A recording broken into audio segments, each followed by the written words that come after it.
Incwadi yokuqala kaJohane isahluko sesi-5 kuma-Epistles. Yilowo nalowo okholwa ukuthi uJesu unguKristu uzelwe nguNkulunkulu, nalowo othanda ozeleyo uthanda yena ozelwe nguye.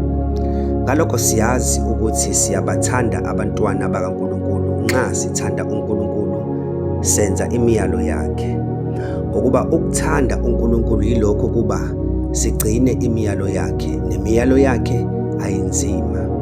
Ngokuba konke okuzelwe nguNkulunkulu kuyalinqoba izwe. Yilokhu ukunqoba enqobe izwe, ukukholwa kwethu. Ubani onqobe izwe uma kungesiye okholwa ukuthi uJesu uyindodana kaNkulunkulu na? Nguye lo oweza ngamanzi nangegazi, uJesu Kristu, kungengamanzi odwa, kodwa ngamanzi nangegazi nomoya, ongofakazayo ngokuba umoya uyiqiniso, ngokuba abathathu abafakazayo, umoya, namanzi, negazi. Labo abathathu bavumelana entweni yinye. Uma samukela ubufakazi babantu, ubufakazi bukaNkulunkulu bukhulu kunalobo, ngokuba ubufakazi bukaNkulunkulu buyilobu abufakazile ngendodana yakhe. Okholwa indodana kaNkulunkulu unobufakazi phakathi kwakhe. Ongakholwa nguNkulunkulu umenza umqambimanga, ngokuba engakukholwanga ubufakazi uNkulunkulu abufakazile ngendodana yakhe. Yilokhu ubufakazi ukuthi uNkulunkulu usiphile ukuphila okuphakade, nalokhu ukuphila kusendadaneni yakhe. Onaye indodana unokuphila, ongenayo indodana kaNkulunkulu akanakho ukuphila.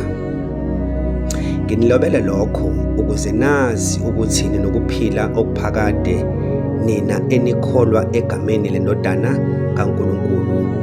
Yilesi isibindi esinaso kuye sokuthi uma sicela utho ngokwentando yakhe uyasizwa.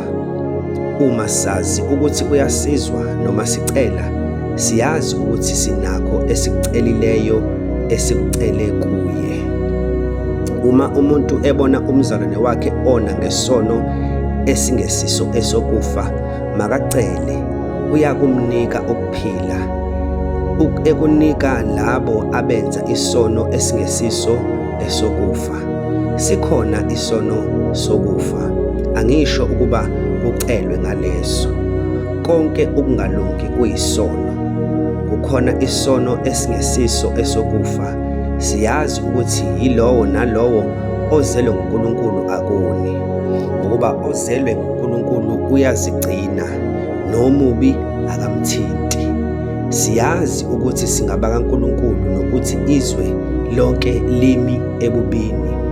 Kepha sazi ukuthi indodana kaNkulunkulu isifikile yasinika ingqondo ukuze simazi oweqiniso, sikuye oweqiniso kuyo indodana yakhe uJesu Kristu. Yena unguNkulunkulu oqinisileyo nokuphila okuphakade. Bantwanyana, zilindeni ezithombeni.